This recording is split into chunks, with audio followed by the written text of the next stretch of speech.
Audio Jungle.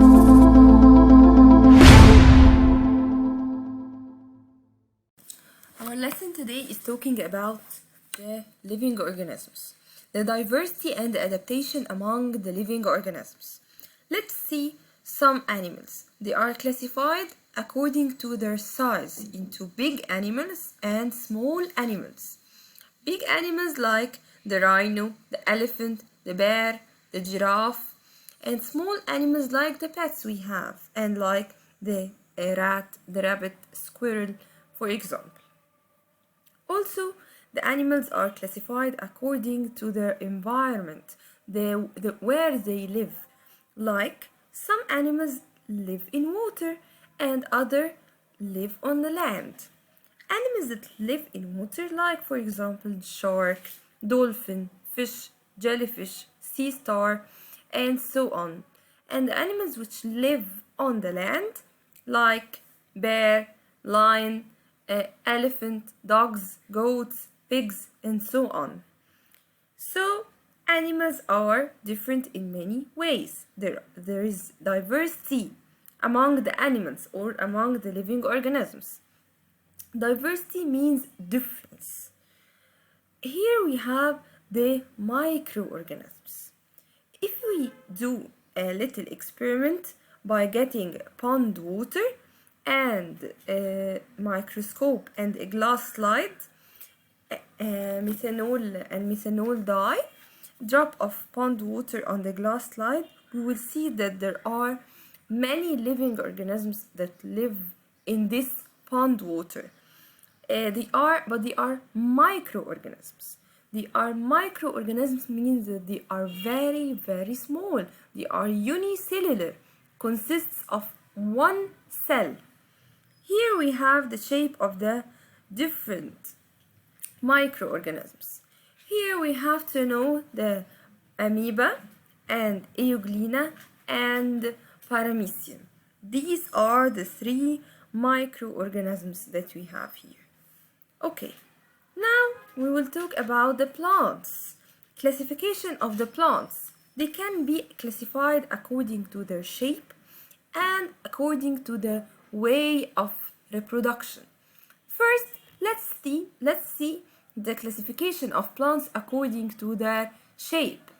Plants can be distinguished into root, stem, and leaves, and plant can be distinguished into root, stem, and leaves. The plants that cannot be distinguished into roots, stem, and leaves, like the algae which are in the water, in the seas, like green, brown, red algae. But most of the plants have roots, stem, and leaves, like corn, wheat, and palm trees. Also, plants can be classified according to their reproduction style, according to the way of reproduction. Some plants reproduce by spores, like Voger and Adiantum. And these two examples are examples also for ferns, which are small plants or small trees. And we have the plants reproduced by seeds, like they are divided into gymnosperm. Gymnosperm, where seeds are inside the cones, not inside the pericarp or the fruit, like pine plants and ficus. Here also we have the angiosperm, which are the flowering plants. They are divided also into monocotyledons and dicotyledons. Monocotyledons consist of one part, like the maize and the wheat. Dicotyledons, like the beans and the peas. They are dicotyledon. Now we are going to talk about the classification of some animals. First, classification of arthropods according to the number of their jointed legs. What are the arthropods? First, they have no backbone. They are invertebrates and they have jointed legs.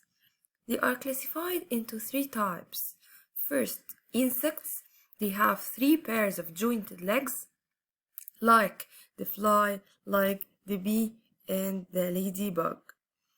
And also arachnids, they have 4 pairs of jointed legs, like the scorpion and the spider. And we have the myriapods, which have large number of jointed legs, such as worms or Scolopendra and Julius. So, now we are going to classify the animals according to the number of their teeth. There are edentates, means they are teethless mammals, they have no teeth, and the mammals having teeth. First, the edentates, they have no teeth, like sloths and armadillo. And also you have the teethed animals. Animals have front teeth extending outwards. Why? To capture insects, like the hedgehog. Also we have animals with pointed canines and molars to catch their prey, like lions and tigers. We have also animals with sharp incisors, like the rodents. They are classified into rodents and lagomorphs. The rodents, they have 1 pair of incisors in each jaw, like the squirrel and the rat. But the rabbit, it's a lagomorph. It has 2 pairs in the upper jaw and 1 pair in the lower jaw. These are the lagomorphs.